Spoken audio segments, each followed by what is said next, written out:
एक बार की बात है। एक गांव में एक किसान रहता था। उस किसान को जानवर पालने का बहुत शौक था। उसके पास पहले से ही बहुत सारी भैंसें थी जिनका दूध बेचकर वो अपना घर चलाया करता था। तो एक दिन उस किसान ने एक खरगोश और एक बंदर को भी अपने घर में पाल लिया। अब काफी दिन गुजरने के बाद उस किसान ने उस खरगोश और बंदर के साथ खेलने का सोचा। उस किसान ने अपने खेत में बहुत सारे छोटे छोटे गड्ढे कर दिए और फिर उन गड्ढों पर मिट्टी डालकर उन गड्ढों को बंद कर दिया और किसी एक गड्ढे में उस किसान ने एक गाजर को छुपा दिया। अब उस किसान ने खरगोश और बंदर को उस गाजर को ढूंढने के लिए कहा। खरगोश बहुत ही कॉन्फिडेंट था और उसे अपने आप पर बहुत विश्वास था। उसने एक एक गड्ढे को खोदना शुरू किया और गाजर ढूंढने लगा। लेकिन बंदर जो था वो बहुत ही नेगेटिव और आलसी था। उसने सोचा कि खेत में इतने सारे गड्ढे हैं और वो गाजर किसी एक गड्ढे में है, इतना कौन ढूंढेगा। वो बंदर ये सोचकर एक गड्ढे के ऊपर जाकर सो गया।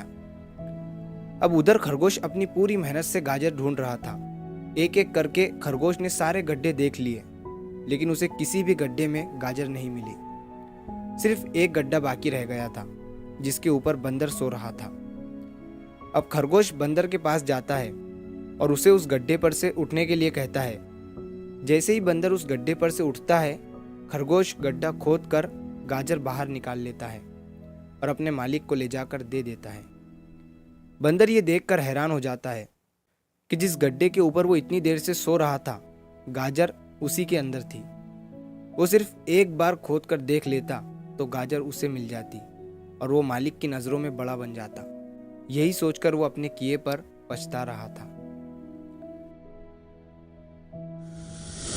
दोस्तों, इस कहानी से हमें 3 बहुत बड़ी सीखें मिलती है। पहली ये है कि हमें कभी भी अपने काम के प्रति नेगेटिव नहीं सोचना चाहिए।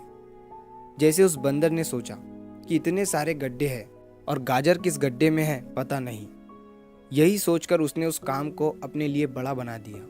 और दूसरी सीख हमें इस कहानी से ये मिलती है कि हमें एटलीस्ट कोशिश भी तो करनी चाहिए, क्योंकि हम जब तक कोशिश नहीं करेंगे किस्मत भी हमारा साथ नहीं देंगी। अगर वो बंदर जिस गड्ढे पर सोया हुआ था वहां से ही गाजर को ढूंढना शुरू करता तो उसे गाजर मिल जाती, लेकिन उसने कोशिश ही नहीं किया। और तीसरी सीख हमें इस कहानी से ये मिलती है कि हमें जल्दी हार नहीं माननी चाहिए।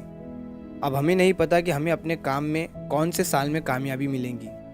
वो 2025 हो सकता है, 2030 हो सकता है या 2032 भी हो सकता है, लेकिन हमें कामयाबी तभी मिलेंगी जब हम पॉजिटिव सोच के साथ कोशिश करते रहेंगे और हार नहीं मानेंगे। तो अगर आप इस कहानी को और भी लोगों तक पहुंचाना चाहते हो तो इस वीडियो को लाइक करो ताकि YouTube इस वीडियो को और भी लोगों तक पहुंचाए। और अगर कहानी अच्छी लगी हो तो हमारे चैनल को सब्सक्राइब ज़रूर करिए। मिलता हूं मैं अगली बार इसी तरह की कहानी के साथ। तो सब्र करो, शुक्र करो और ज़िंदगी में आगे बढ़ो।